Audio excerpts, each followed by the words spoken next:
Welcome to another episode of Batavia Spotlight, where we get to know more about community organizations and businesses here in Batavia and in our local communities. I'm Ellen Huxtable, your host, and today I'm very pleased to welcome Mike Marshall, and Mike is the funeral conductor with Caring Farewell's Funeral Designers. Mike, thank you for coming. Well, thank you, Ellen, for having me on today. I really appreciate this. It's an honor and a privilege to be here with you. Thank you.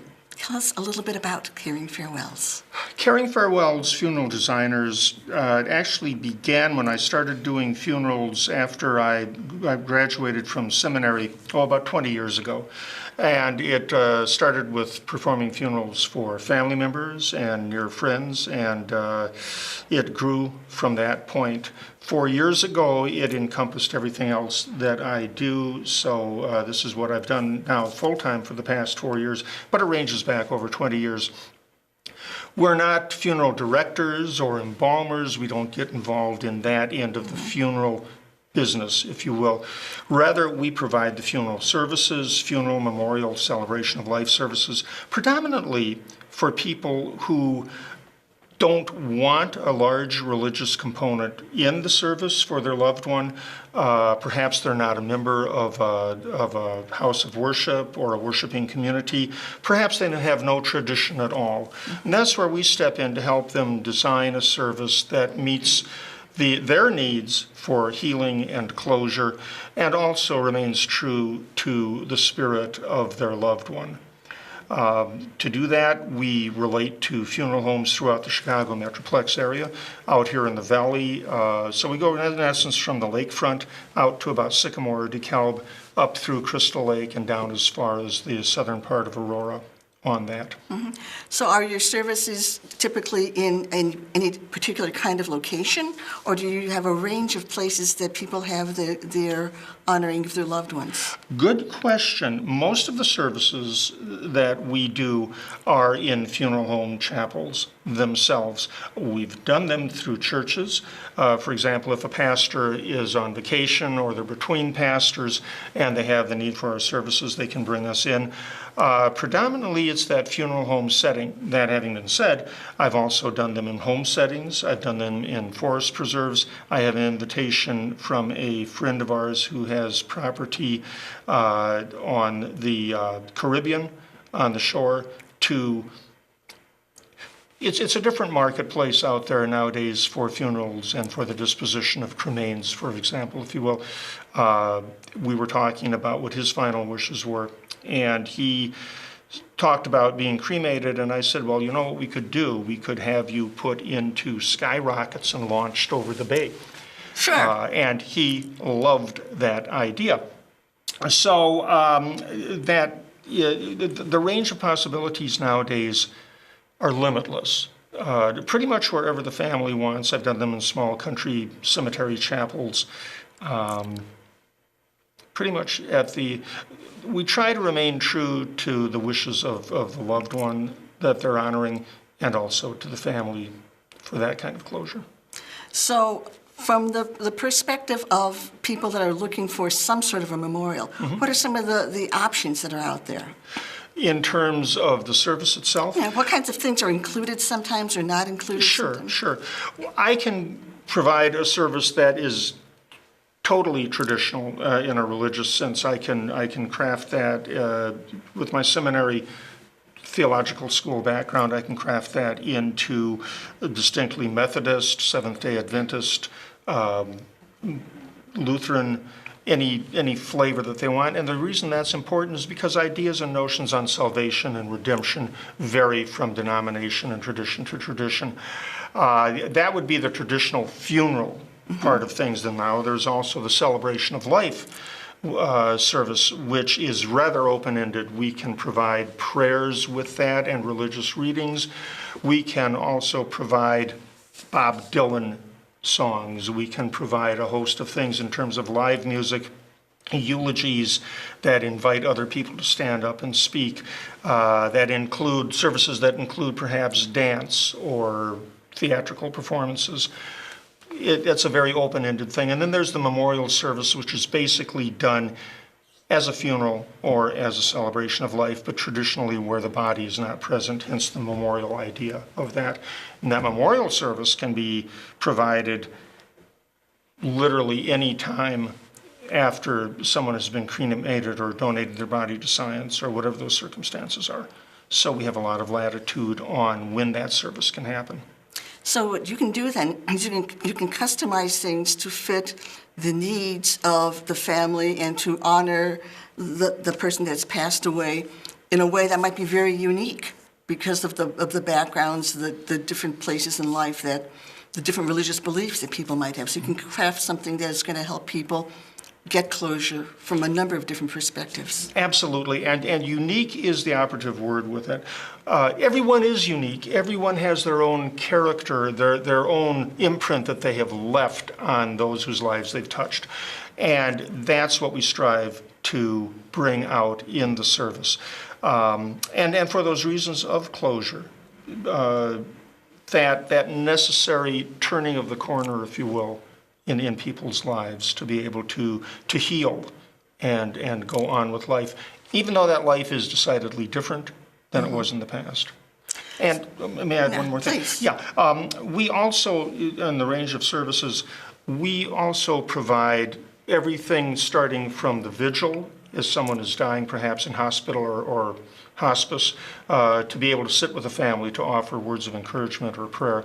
And then we carry it through the design of the service itself and provide aftercare. I'm also a spiritual director, so we can step in and help people in individual or group settings to go on from that point. How do people get in touch with you? They get in touch with me most often through having me referred by their funeral home. They can also contact me directly, and if we're brought in right in the beginning in conversations with the funeral home, we can help determine what the best setting in chapels there are, what the best time frame is for services. I believe my information for contact will be on the screen here. Why don't you repeat it for us? Okay, absolutely. You can go onto our website, which is simple, caringfarewells.com. That's caringfarewells with an S, .com. Or you can contact me by phone at 224-577-8338. Again, that's 224-577-8338. Or through email at michael@caringfarewells.com. Great. Michael, thank you so much for being with us. We appreciate it very much. Thank you for having me on, Ellen. And we'll be right back after these messages from our sponsors. Downtown Batavia, always moving by nature. Recreation, nature, the arts, specialty shops, restaurants and services.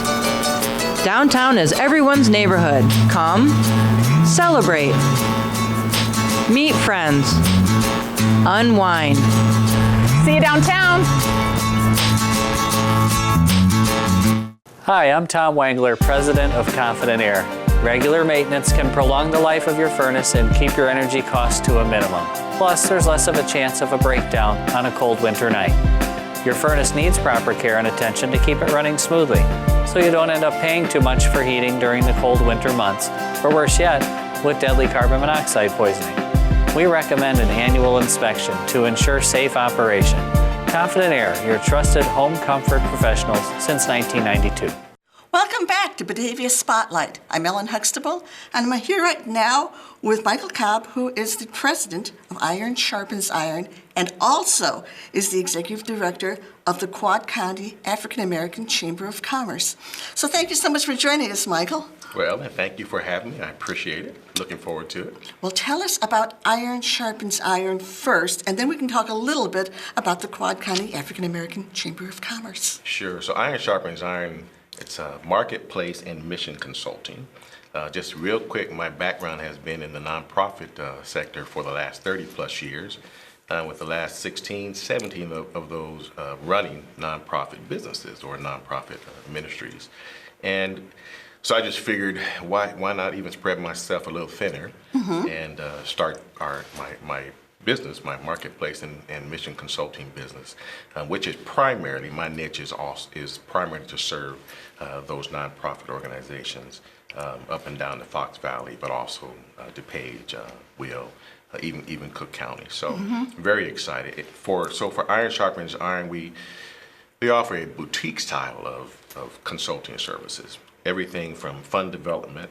Everyone wants to learn how we can raise some more money, Right. get some new revenue sources in. That's always a key thing. But also board development, strategic planning, all the things that I had to learn in order to run successful nonprofits. Now I want to be in this seat to help them serve what we see as some of the most marginalized in our state, and that's what I want to be a part of.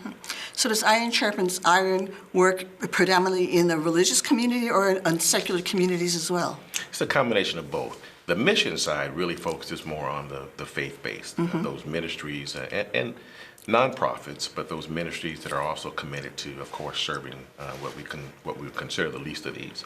The marketplace is both nonprofit and businesses. We do some business, especially when it comes to coaching, or those businesses that really have a desire to partner with nonprofits. That's always a key thing. There's a lot of good folks out there who want to learn more about how they can the return on their investment can even be greater as they give to others. So one of the key things that we talk about is the social enterprise, the opportunity for businesses, nonprofits to marry, to come together for the sole purpose of providing support revenue for that mission, that nonprofit that is very dear to that business's heart. So. Great. So now how did that segue into or combine with the Quad County African American Chamber? Yeah. Well, part of it was even at a networking group that you're a part of, and we met another gentleman that was there who was on the board of Quad County African American Chamber of Commerce. So for me, it was an ideal fit because I understand the importance of businesses and those businesses being able to thrive, receiving what they need in order so they can be very successful, because in turn those businesses help the communities thrive also. So as relates to African American businesses, the chamber is not a separatist, but we recognize that there are a group of business folks out there that are not part of anything, not part of any kind of chamber. So this offers a point of entry. We once we get them in, we then begin to give them what they need to thrive, and also then partner with. For example, Aurora Regional Chamber, as well as the Aurora Regional Hispanic Chamber. Aurora is very interesting in that it's the second largest city. So we recognize that in this area, we want to be able to capture all of our businesses as much as possible so that we can provide them with the opportunities for networks, seminars, things of that nature, so they can thrive. So now the Quad Counties, which four counties are the Quad Counties? Yeah, so it's Kane, DuPage, Will, and Kendall. Okay. And we have a stronghold in the Kane area and part of DuPage. Part of our effort now, we've gone through a process where we almost have a complete new board, just an exciting time, and so we're really focusing our efforts on Kendall and Will also. And what kind of programming or services do you offer to your membership? Well, a lot of good networking, lunch and learn type of programs. Because within the membership there's various skills, so we bring those skills to the table for them. Speed working networks, opportunities, also especially when it comes to those who are service related, we want to make sure that they have access to the various contracts that are taking place, not just locally, but even statewide. So we make sure they get that information also. So now I know the answer to this, but our viewers might not. The Quad County African American Chamber of Commerce is not just limited to people that would fall into the classification of African American. Not at all, and that's always one of the most interesting conversations we have. And again, I mentioned our goal is to make sure that even those mom pops, those African Americans, those barber shop folks, all of those, that we want to make sure that they have that opportunity. But part of that opportunity is also to be involved with business in general, regardless of what color or anything else. So once we get you in there, we also have others like yourself that we're going to try to get you to come on board too. Why? Because then we have that mixture of skills, of talents, and that's what networking is all about. Absolutely. How can people get in touch with you? If people are interested in the chamber to learn more about it or maybe to come to some of your events, how do people learn more? How do they contact you? Or if they want to know about Iron Sharpens Iron? Well, they can contact me about both of those Okay. at 630-965-3962. And then also go to the chamber website or my website. But if they contact me directly, I'll be happy to work with them in any of those capacities. So whether somebody's looking for a chamber connection because they are in a business, or whether they're looking maybe for some help with their organization, with their not-for-profit entity, with their boards, with fundraising, whatever that kind of thing might be, Iron Sharpens Iron can help them, or the chamber can help them as well. Most definitely. Well, I appreciate you telling us all about that. There's really opportunities there for people to get involved and to get their chambers, to get their organizations working better. So thank you so much. Thank you.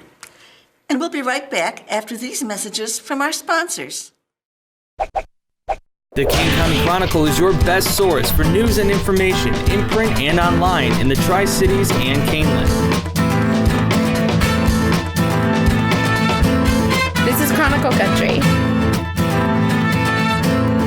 This is Chronicle Country. This is Chronicle Country.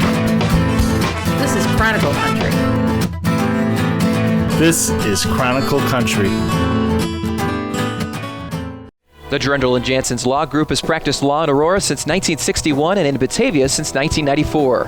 We focus our energy on representing people and businesses and families in the local community. We represent clients in Kane and surrounding counties in matters ranging from divorce to wills, business law to zoning. We focus our efforts on planning and working towards positive resolutions for businesses and families.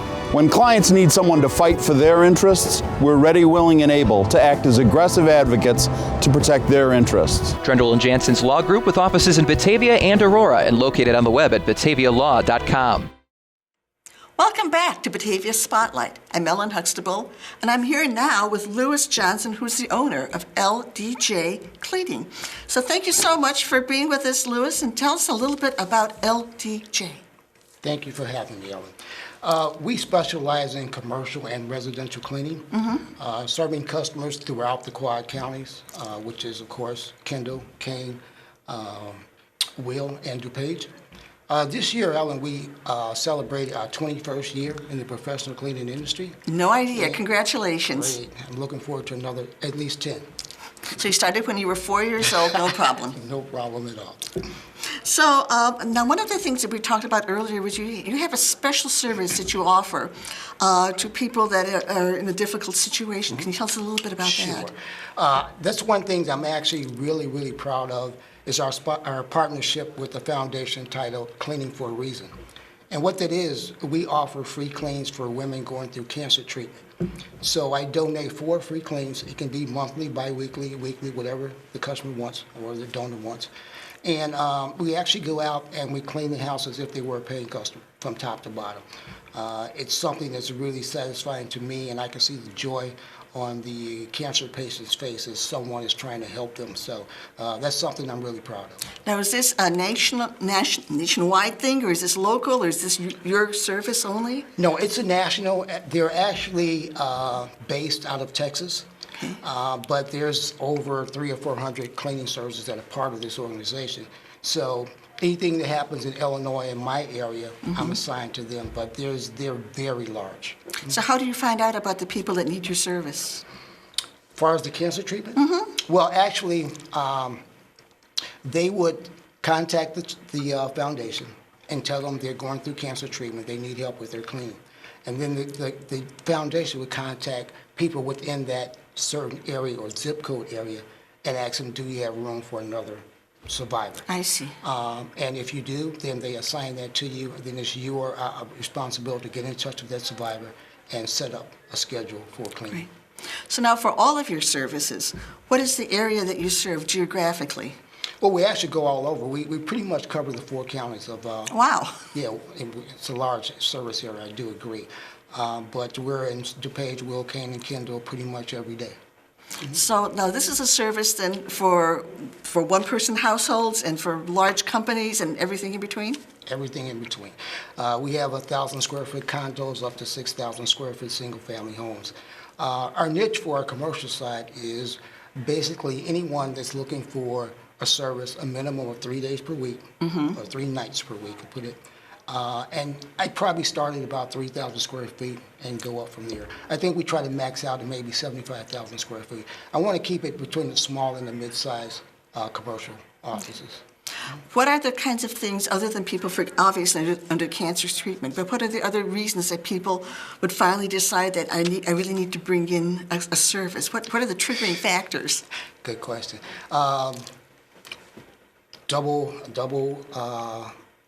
Both adults are working, don't have time.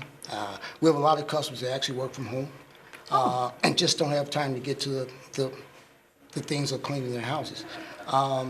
Commercial is more of where a person needs the commercial cleaning just to keep their image up. And that's something when I consult with them, I kind of bring that to the forefront.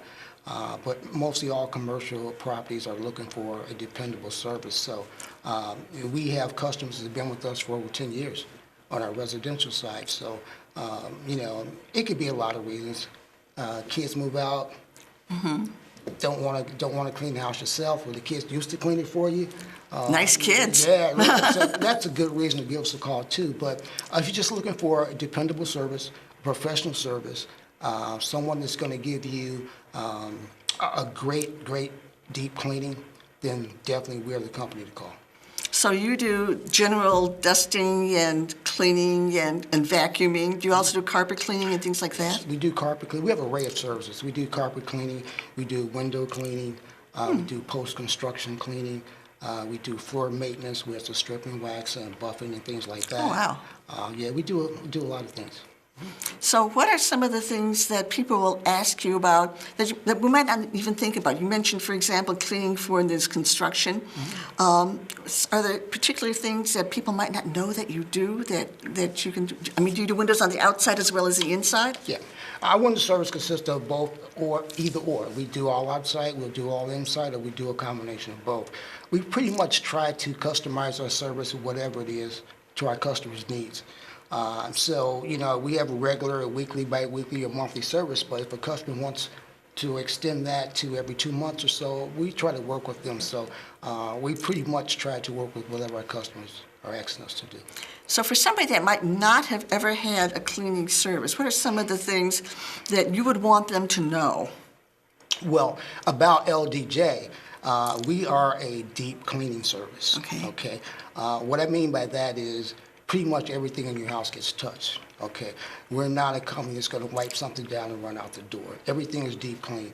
And that's our service from the first time we come to the 5th, 6th, or 7th time. Everything is exactly the same. Okay. We're not the type of company that's going to come in and rotational clean things that we didn't clean on the first clean, third or fourth clean. So we're consistent when it comes to deep cleaning. As a matter of fact, that's our focus.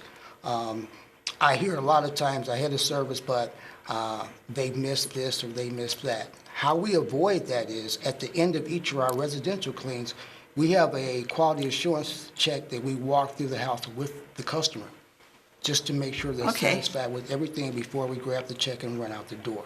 So I think that's one of the things that has kept us at the forefront of a lot of our customers for so many years, because we check each clean. It doesn't matter if it's your first, your 5th, your 10th, or your 20th. We check each time we come. So just like architects have a punch list, you've got a punch list pretty much for the cleaning to make sure everything got touched. Pretty much. So if somebody wanted to contact you for either residential or commercial cleaning, how do they find you? Well, you can always call me directly at 630-291-5435. You can go out to learn more about our company at our website, ldjcleaning.com, or you can email me directly at lewis@ldjcleaning.com. Thank you so much for being here, Lewis. I appreciate it, and hopefully people will find a way to get their houses cleaned without having to do it themselves. Thank you all, and I appreciate it too. Thank you. Thank you. And thank you for joining us for another episode of Batavia Spotlight. I'm your host, Ellen Huxtable.